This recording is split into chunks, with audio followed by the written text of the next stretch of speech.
বগুড়া জেলা পুলিশে আপনাদেরকে স্বাগতম। প্রিয় সাংবাদিক ভাইরা, আপনারা জানেন বিগত 20 তারিখ মানে 21 তারিখ দিবাগত রাত্রে আমাদের গাবতলী থানার সুকানপুর ইউনিয়নের মমিনহাটা গ্রামে ভিকটিম রীতা রানী মজুমদারের কে গলা কেটে নিজ বাসায় হত্যা করে।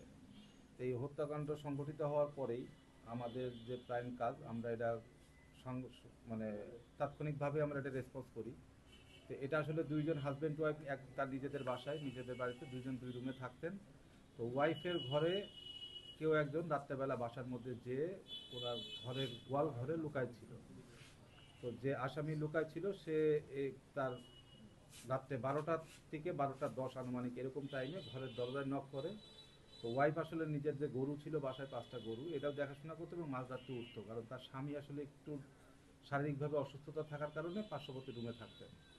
তো ওই নক করার পরে তিনি গেটটা খুলে, গেট খোলার পরে টর্চ লাইট দিয়ে দেখে যে বাসায় কেউ নাই, সামনে কাউকে পায় নাই।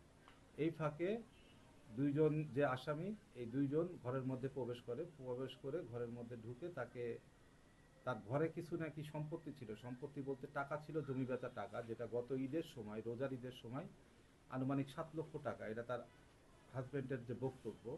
তার স্বামীর নাম হচ্ছে বিধানচন্দ্র মজুমদার। ওনার বক্তব্য অনুযায়ী এরকম টাকা ছিল। তো টাকাটা আসলে মূলত ওয়াইফ তার নিজের কাছেই রাখতেন। স্বামী নিজেও জানতেন না যে টাকা কোথায় আছে। এটা হচ্ছে ওনাদের পারিবারিকভাবে, যে ওনাদের 2 ছেলে মেয়ে লেখাপড়া করে, এদের খরচ এবং সংসারের খরচটা ওয়াইফই মেনটেন করতো। তো এই টাকাটার লোভে পড়েই আসামি দুইজন এই তথ্য পাইছিল যে জমি বিক্রি করার টাকা তাদের বাসায় রিজার্ভ আছে। এটাকে কেন্দ্র করে তারা চাইছিল যে এই টাকাটাকে যাতে আত্মসাৎ করতে পারে। তো সেই জন্য তারা বাসায় গেছিল। যাওয়ার পরে যে আমাদের যে আসামির নাম আনোয়ার, একই গ্রামের, এই সুকানপুর ইউনিয়নের মমিনহাটারই বাড়ি। এই আনোয়ারকে ভিকটিম নিজে চিনে ফেলার পরেই আনোয়ার এটাকে যখন চিনে ফেলছে, তখন সে তার নিজের হাতে থাকা হাসুয়া দিয়ে তার গলায় একটা পোজ দেয়।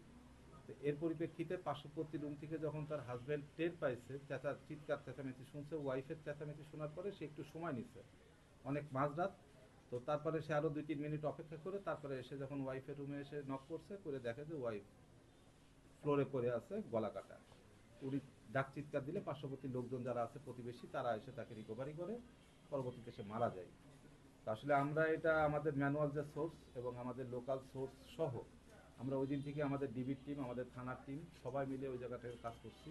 আপনারা জানেন মনে হয়, পরের দিন ওই দিন সকালবেলায় আমার হচ্ছে ওই সারিয়াকান্দি থানার আমার ইন্সপেকশন ছিল, বাৎসরিক পরিদর্শন।